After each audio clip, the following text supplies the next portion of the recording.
Hi guys, সবাই কেমন আছেন? আশা করি ভালো আছেন। তো আমি বুঝতেছি না আমার চ্যানেলগুলো কেন সাসপেন্ড হয়ে যাইতেছে।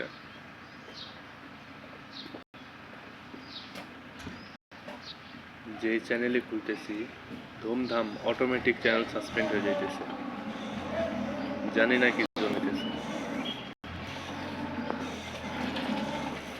আপনারা প্লিজ আমার ভিডিওগুলো বেশি বেশি করে দেখবেন, লাইক সাবস্ক্রাইব করবেন।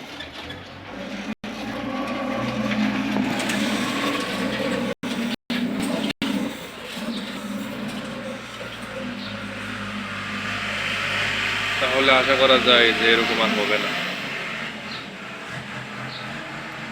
সবাই ভিডিওগুলো বেশি বেশি করে দেখার অনুরোধ রইল।